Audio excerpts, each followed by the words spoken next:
Thank you, President, Commissioner Oettinger, colleagues. I want to firstly thank all of my colleagues who have worked with me on the 8 joint undertakings reports which we have looked at for 2016. This has been a collaborative piece of work between members of the Cont Committee, colleagues, and especially the Court of Auditors for the annual joint undertakings that they produce, and the excellent reports that have been produced by the Court of Auditors, which I want to recognise. I also recognise the work done by the Commission, Commissioner Oettinger and his team, in terms of this very important part of the annual budget. So the discharge procedure is an important procedure, first and foremost because it shines a light on public expenditure that we vote through in the 7-year multi-annual framework expenditure. Shining a light not just on the expenditure itself, but shining a light on the outcome of that expenditure in the various joint undertakings which do such an important task. Why is it important?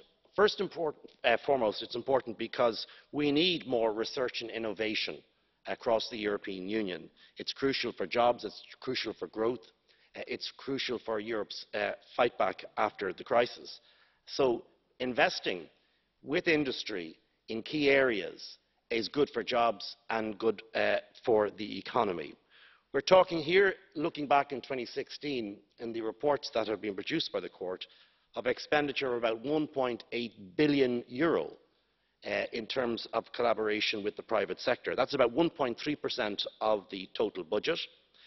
It is a crucial part of the public and private mix. So the public expenditure, the €1.8 billion expenditure in 2016, unlocks much more private expenditure, which can then be used in industry for the purposes of innovation and research. But I do think it is important, and I've said this at the committee and in all of the hearings we've had, that we demonstrate to the public what we get for this money and how industry across all of the different facets of the European Union is making a difference. And that's what's important in terms of the projects which we're looking at. I also think it's important, and this was a key part of the text that we put through in all of the reports, that we highlight that SMEs especially should gain a portion of this in terms of their work with the joint undertakings. And that's crucial for the supply chain. It's also crucial, of course, for our industries right the way across the European Union. So of the reports, we have 7 unqualified opinions, and we have 1 qualified opinion. As I suggested at the committee, which has been unanimously accepted by the committee, I'm proposing discharge in all cases.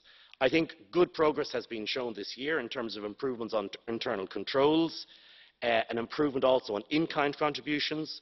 We're beginning to see some improvement on project completion and the timelines therein.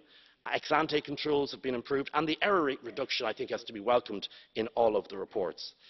The 4 joint undertakings we asked to come before our committee was Shift to Rail, because it was the first year; Innovative Medicines, because of payment issues concerning their lag between where the average payments were across other joint undertakings; in terms of ESCEL, the qualified opinion, obviously, and the control systems which have been highlighted by the Court, but I think good explanations have been given by the joint undertakings, so I'm not suggesting in that case that discharge be not granted. And then the annual Fusion for Energy questions, which is really around project delay, a very significant project, the delay in that project up until 2035, the questions about the decommissioning of the site and the future costs of this, which have been flagged in previous reports. So I'm suggesting, with the support of the House, that we would grant discharge on all 8 joint undertakings which have been assessed for expenditure in 2016. Thank you, President. Grazie.